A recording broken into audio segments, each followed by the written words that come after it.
تو اس لیے پاکستان کو زیادہ گہرائی کے ساتھ اس بات کا تجزیہ کرنا چاہیے ہماری رولنگ ایلیٹ کو یا جن کے پاس فیصلے کی طاقت ہے کہ ہم کس ڈائریکشن کے تحت پاکستان کو آگے لے کے چلنا چاہتے ہیں. جو ڈائریکشن موجودہ ہے اس میں اگر آپ پیچ ورک کرنے کی کوشش کریں گے تو نتیجہ اتنا شاندار نہیں نکلے گا. کچھ اگریسو قسم کی ریفارمز ہمیں کرنی ہے, سیاسی بھی, اکانومی بھی, اور سیکیورٹی اور انسٹیٹیوشنل ریفارمز کریں گے تو ہم کوئی آگے کا راستہ تلاش کر سکتے ہیں. اور وہ بھی آگے کا راستہ جو ہے کسی جادوئی طریقے سے کل اس کا مسئلے کا حل ہونے والا نہیں ہے. کم سے کم بھی ہمیں 5-10 سال کی ایک پولیٹیکل سٹیبلٹی چاہیے. وہ پولیٹیکل سٹیبلٹی اکنامک سٹیبلٹی کو انشور کرے گی, وہ پولیٹیکل سٹیبلٹی سیکیورٹی سٹیبلٹی کو انشور کرے گی, وہ انسٹیٹیوشن کو ری بلڈ کرے گی.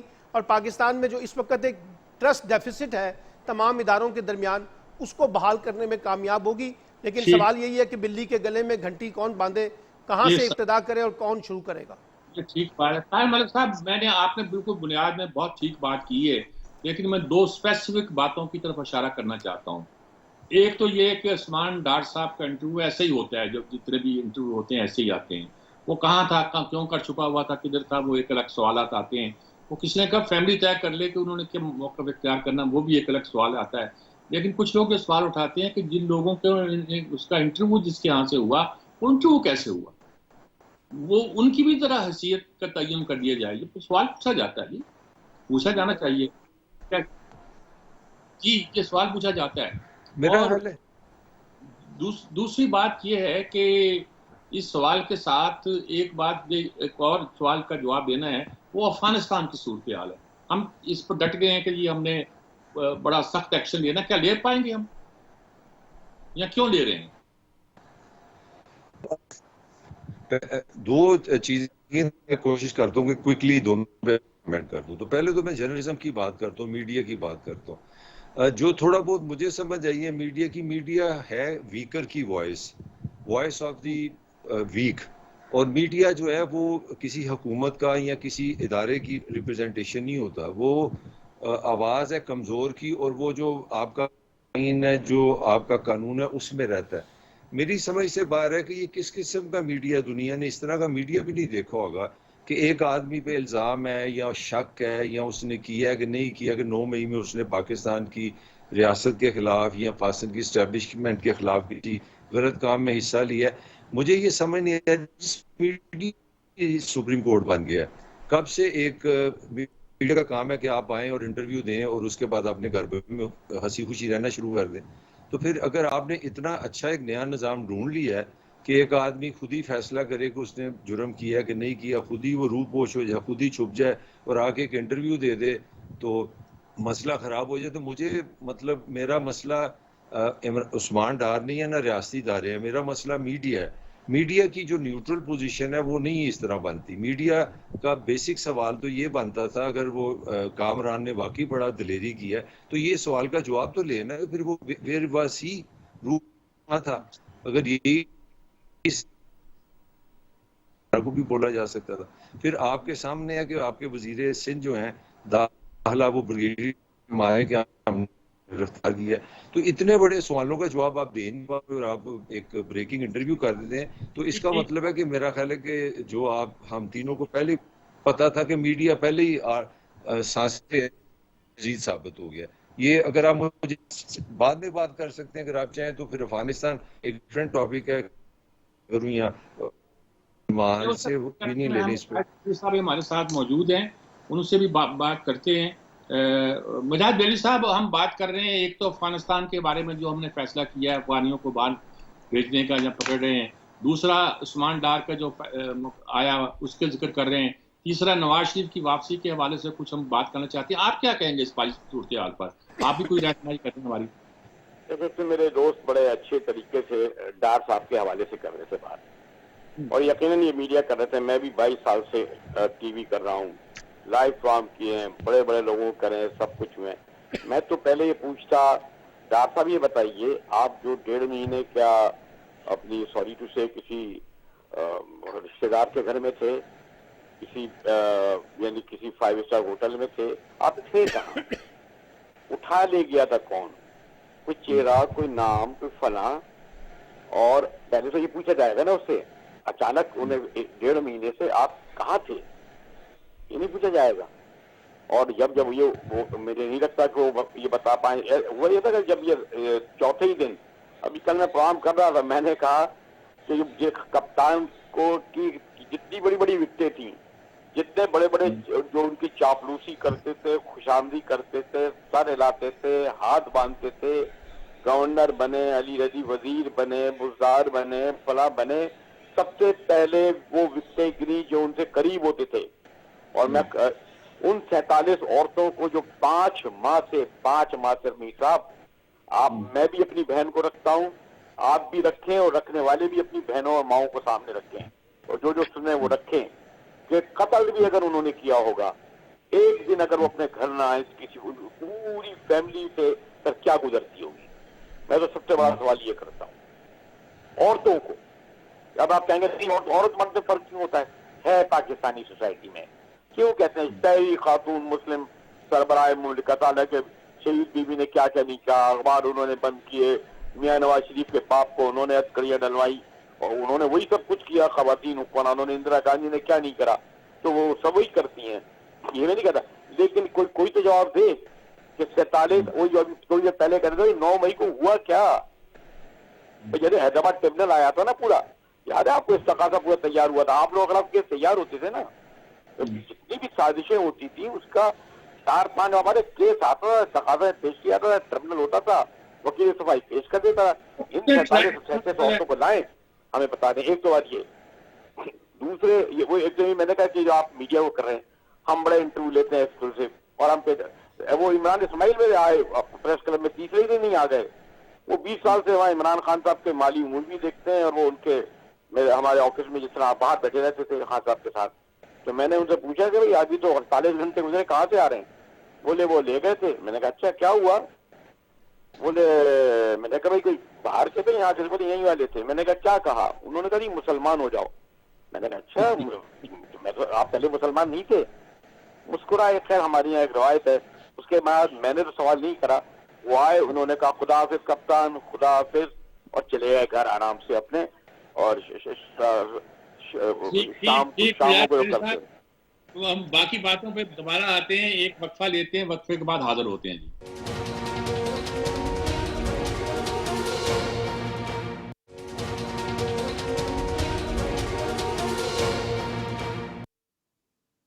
جی ناظرین کرام, عثمان ڈار کے مسئلے پر تو خاصے ہم نے اشارے کر دیے, خاصے سوالات بھی اٹھا لیے, خاصے باتیں بھی کر لی.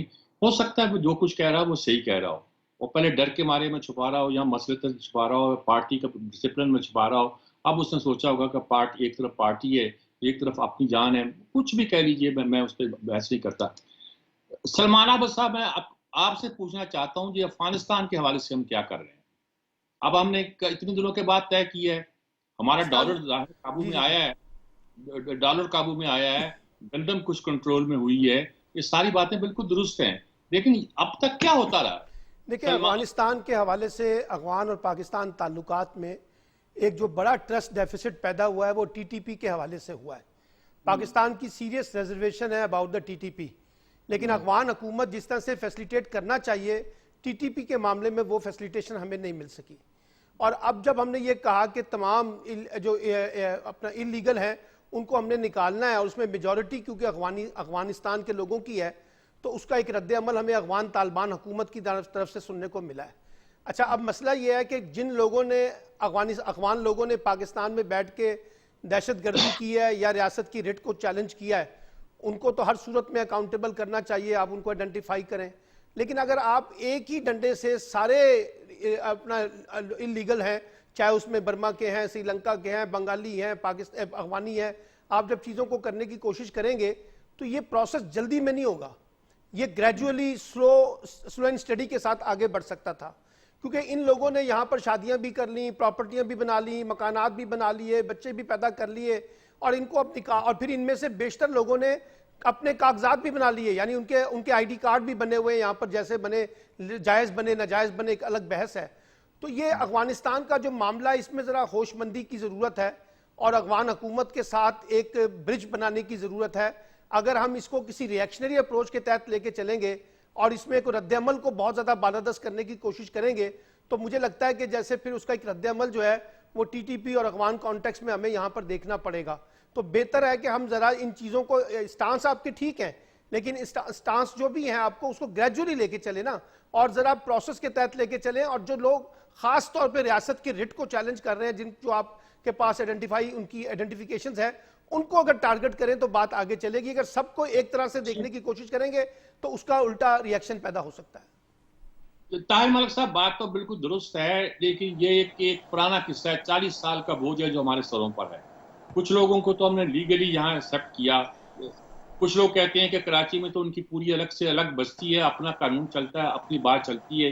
ایک زمانے میں ایم کیو ایم بہت شور مچایا کرتا تھا, نہ ریاست مچاتی ہے نہ ایم کیو ایم مچاتا ہے.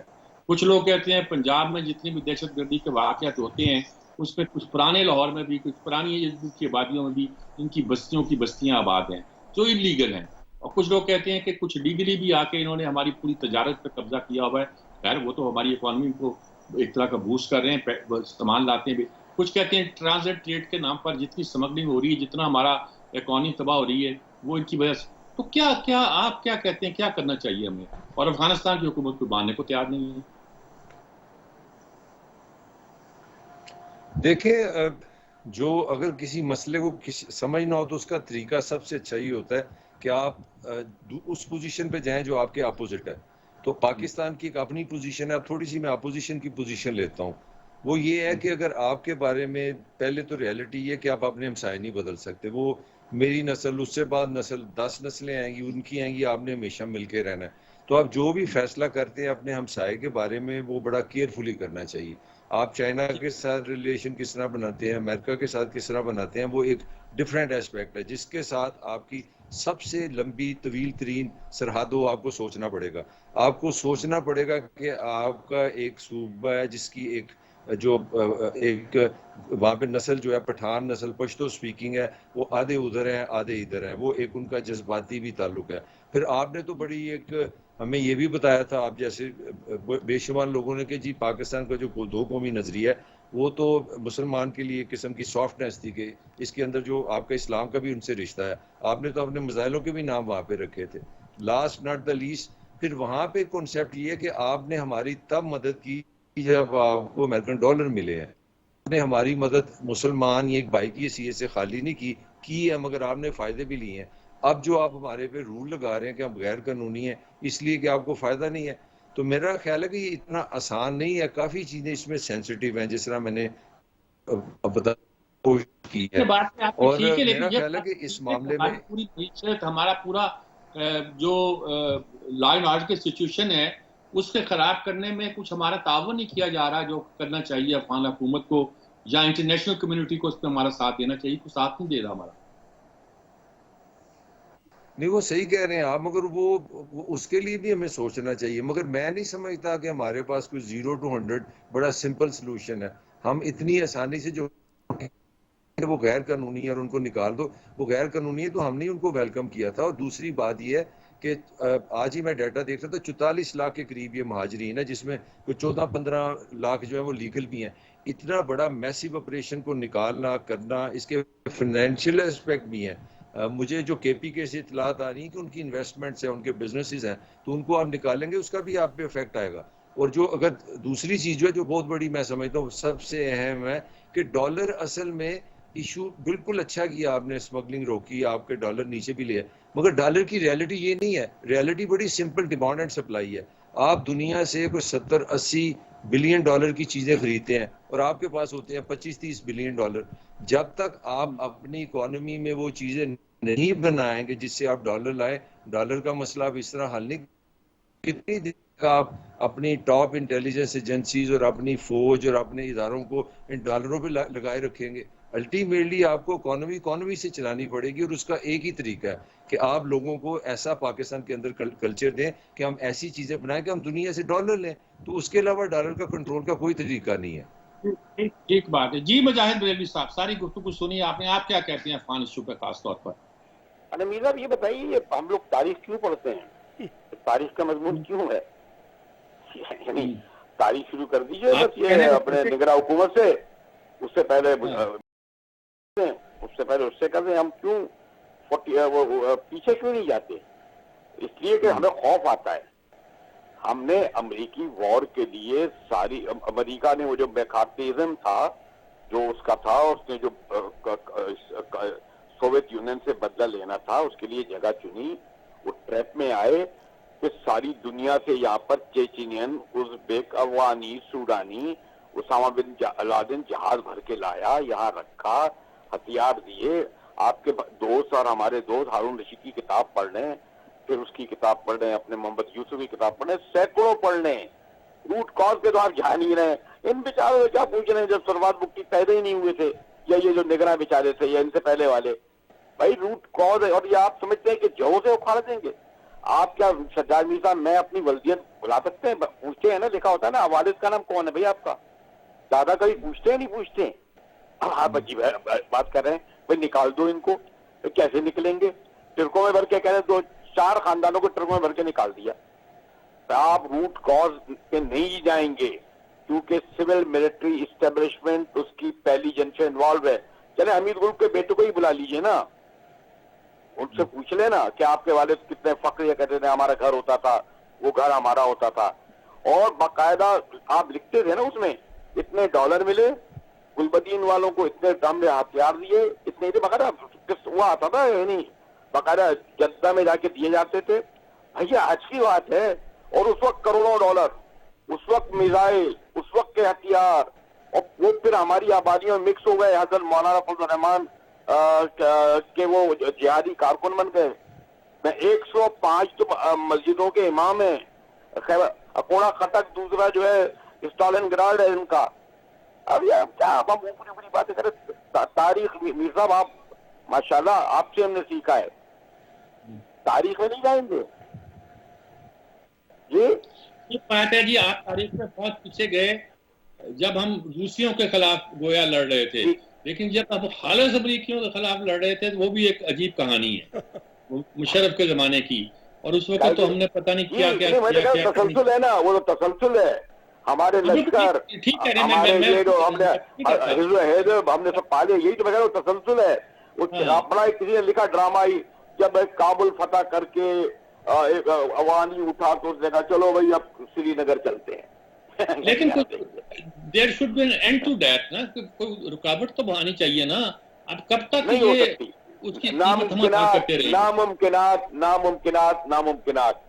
چلیے جیسے پاکستانی سیاست سے شریف، پاکستانی سیاست سے شریف اور زرداری کو نہیں نکالا جا سکتا. نکال سکتے ہیں آپ؟ پاکستانی سیاست سے آپ شریفوں، زرداریوں، شریف پیرزادوں کو نکال سکتے ہیں؟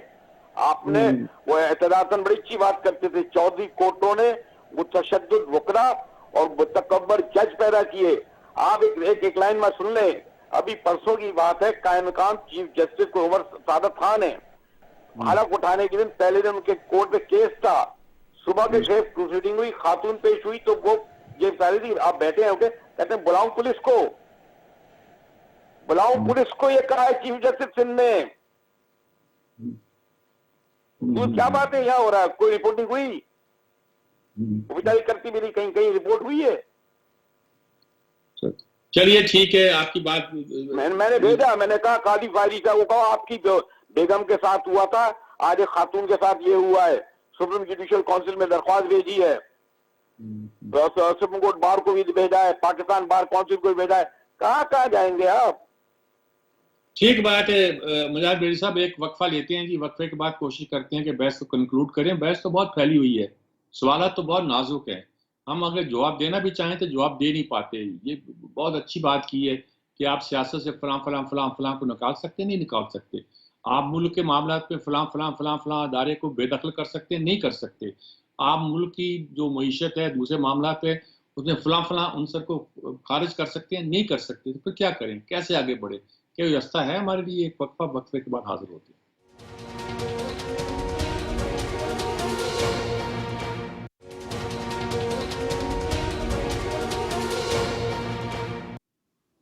یہ ناظرین کرام، ہم نے بات کی افغانستان کے سپر بھی، عثمان ڈار کے سپر بھی، نواز شریف کے آنے پر سرسی تذکرہ کیا ہے، شاید وہ اس وقت زیادہ امپورٹنٹ نہیں سمجھ رہے ہیں.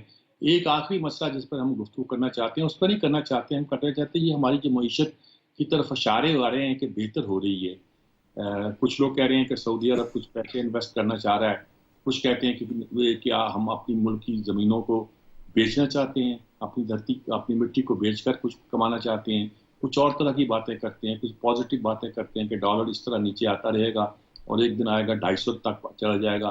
اب یہ زمانہ بھی آنا تھا کہ 250 پہ ڈالر کے آنے کو ہم بہت گویا ایک خدا کی نعمت سمجھتے ہیں، جبکہ ہم کسی زمانے میں 150 تک جانے کو وہی ایک مصیبت اور عذاب سمجھا کرتے تھے. کچھ کہتے ہیں عالمی سطح پر تیل کی قیمتیں بھی کم ہو رہی ہیں، ڈالر کی قیمتیں بھی کم ہو رہی ہیں، آنے والے پدرواڑے میں ہو سکتا ہے ہمیں کچھ رعایت مل جائے اور اس کے نتیجے کے طور پر کچھ مہنگائی کا پتہ نہیں مجھے کیا کیا صورتحال ہے. معیشت کا نقشہ کیا ہے، کس طرف جا رہے ہیں، کیا معیشت کے نام پر یہ نظام تو کنٹینیو نہیں کرے. کچھ لوگ کہتے ہیں کہ الیکشن ہوتے ہیں تو مشکل دکھائی دیتے ہیں. یہ میرا بنیادی سوال نہیں الیکشن مشکل دکھائی دیتے کہ میرا سوال یہ کہ معیشت سنبھل رہی ہے. اور آج اسحاق ڈار نے کہا کہ آنے والے بھی جو حکومت یہ طے کرے گی ایجنڈا اس کو فالو کریں گے. کیا کہتے ہیں اس پوری صورتحال کا، کیا کس کنفیوژن کا شکار ہیں ہم سلمان عباس صاحب؟ دیکھیں معیشت کا تو کوئی فوری علاج میاں صاحب میر صاحب نہیں ہے. مسئلہ یہ ہے کہ ہم جذباتی طور پر یہ کہہ سکتے ہیں کہ جناب معیشت کو ہم ابھی 4 چاند لگا دیں گے، لیکن معیشت کی درستگی کے لیے ہم جہاں باہر کی قوتوں پر انحصار کرتے ہیں وہیں ہمیں اپنے اندر بھی تو کوئی ریفارمز کرنی ہے یا نہیں کرنی. یعنی ہم اسٹرکچرل ریفارمز کرنے کے لیے تیار نہیں ہیں، ہم ایف بی آر میں ریفارمز کرنے کے لیے تیار نہیں ہیں، ہم بیوروکریسی میں ریفارمز کرنے کے لیے تیار نہیں ہیں، ہم ایسی سخت اکانومی کی پالیسی جس میں طاقتور لوگوں پر ٹیکس لگایا جائے اور کمزور لوگوں کو ریلیف دیا جائے اس کے لیے تیار نہیں ہے. ہم اداروں کو بیچ کے معیشت کو درست کرنا چاہتے ہیں. ہم پاکستان کے اندر جو سرمایہ کاری ہے اس کو غیر محفوظ بنا بیٹھے ہیں. تو مسئلہ یہ ہے کہ آپ ضرور باہر کی قوتوں پہ جائیں، لیکن یہ بھی تو دیکھیں نا کہ ہمیں جو اسٹرکچرل ریفارمز کرنی ہے اس میں پولیٹیکل کمپرومائز ہو جاتے ہیں یا نان پولیٹیکل کمپرومائز ہو جاتے ہیں. کبھی اس میں مصلحتیں آ جاتی ہیں، کبھی اس میں سمجھوتے آ جاتے ہیں. جن سے ٹیکس وصول کرنا ہے ان کے بارے میں ایک اور پالیسی ہے. آپ ہی کے پروگرام میں نے پچھلی دفعہ کہا تھا جو شبر زیدی ہیں انہوں نے جو کچھ کہا کہ جہاں جہاں انہوں نے بھی ٹیکس کو اکٹھا کرنے کی کوشش کی یا ٹیکس نیٹ کو جو ہے اس کو ایک ڈاکومنٹ کرنے کی کوشش کی تو آپ نے دیکھا کتنی زیادہ پولیٹیکل ریزسٹنس آئی، کتنی زیادہ بیوروکریٹک ریزسٹنس آئی. اس لیے کہ ہم تیار نہیں ہیں اس کام کے لیے، کڑوی گولیاں کھانے کے لیے اور اگریسو قسم کی ریفارمز کرنے کے لیے. ہم چاہتے ہیں کہ طاقتور لوگوں کو کچھ نہ ہو، جو بوجھ ڈالنا ہے وہ کمزور لوگوں پہ ڈالیں. تو اس لیے معیشت کی درستگی کے ابھی جو چیزیں آپ کو نظر آ رہی ہیں وہ آپٹکس تو ہو سکتے ہیں لیکن یہ مستقل حل نہیں ہے جب تک آپ اسٹرکچرل ریفارمز کی طرف نہیں جائیں گے. ٹھیک بات ہے، ٹھیک بات ہے. طاہر مرزا صاحب، شبر زیدی صاحب نے تو بہت سی باتیں کر دی تھی جن باتوں میں لگتا تھا کہ ہم کہاں کہاں سے مار کرتے ہیں. تمباکو پہ کیوں ٹیکس نہیں لگا سکتے، ساؤتھ پنجاب کے ایم این اے کیوں اکٹھے ہو کے آ گئے، تیل کی جو پیداوار وہاں سے آ رہی ہے اس کو کیوں روک نہیں پا رہے، اور وہاں اگر ہم لگانا چاہتے ہیں فاٹا کے علاقہ میں ٹیکس تو کیوں مصیبت پیدا ہوتی ہے، سوداگروں پہ دکانداروں پہ ٹیکس لگانا کیوں مشکل ہو جاتا ہے. بہت سی باتیں انہوں نے 5 بڑے کھلے لفظوں میں بیان کر دی ہیں. کل پرسوں بھی انہوں نے کچھ ایک آدھ اس میں اضافہ کیا ہے. کیا پھر کوئی رستہ کوئی ہے ہماری معیشت کے سنبھلنے کا، یا یہ عارضی لیپا پوتی کر کے ہم کچھ نمبر کمائیں گے اور اس کے بعد پھر ویسے کے ویسے لٹکتے رہ جائیں گے؟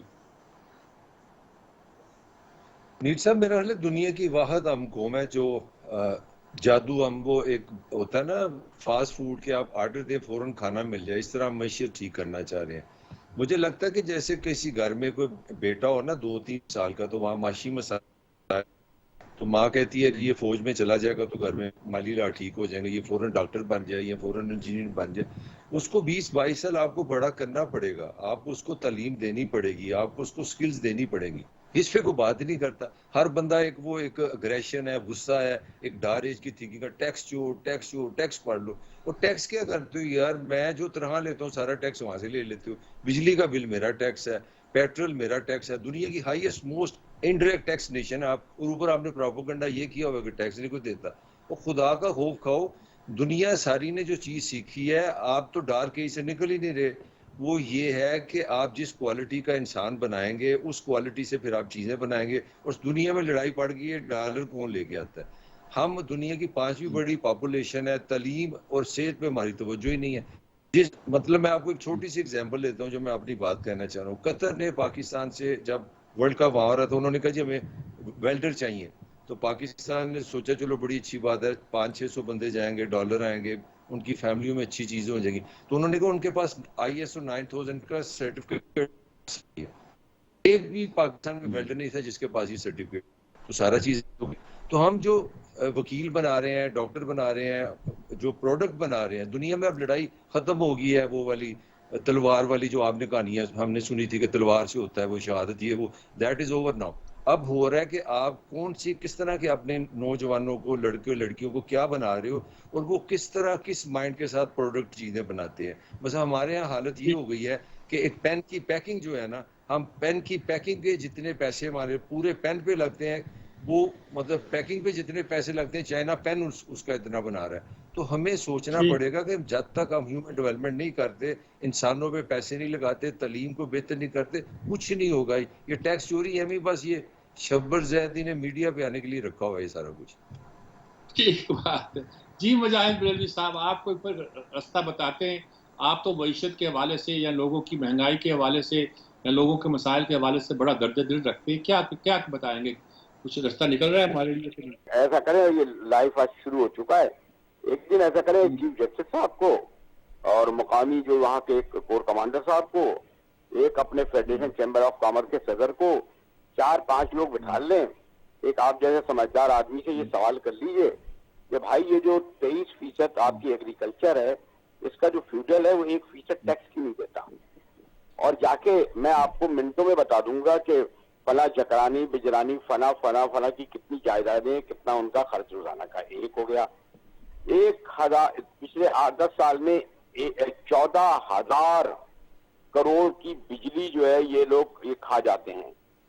حفیظ پاشا نے دیکھا ہے, انہیں بٹھا دیجیے, 16,500 کروڑ روپیہ جو ہے وہ آپ کی اشرافیہ 1% کھا جاتی ہے. مشکل ہی نہیں ہے, لیکن کرے گا کون؟ میر صاحب سب پتہ ہے, 5 گھنٹے بھر میں مسئلہ حل ہو جائے. ذرا سچ, جس طریقے عثمان ڈار سے سچ بلوایا ہوا ہے, دیکھیے کیسے بولتے ہیں سب سچ. سن لیا آپ نے؟ آپ کو کچھ لگتا ہے کچھ ہو جائے گا یہاں بھی ہم ترکائے جا رہے ہیں؟ میں نے آپ سے پہلے کہا, آپ کو بھی اب کان پہ کہا جا رہا ہوگا, میر صاحب آپ کے پاس صرف 2 منٹ رہ گئے, ہم یہی کر سکتے ہیں جس وقت ڈسکشن کر رہے ہیں, بس ختم ہو گیا کام. بہت شکریہ آپ کا مجاہد بریلوی صاحب, طاہر ملک صاحب اور سلمان عابد صاحب. ہم نے گفتگو کی جی, بڑے ڈائیورس مسائل پر گفتگو کی. افغانستان کے لوگوں کو جو واپس بھیج رہے ہیں, ہماری معیشت کی جو ڈوبتی کشتی ہے اس کے بارے میں بات کی ہم نے یہ بھی بات کی کہ ہمارے ہاں جو ایک بیان آیا عثمان ڈار کا, جہاں ایسے جو بیانات آتے ہیں ان کی حیثیت کیا ہے.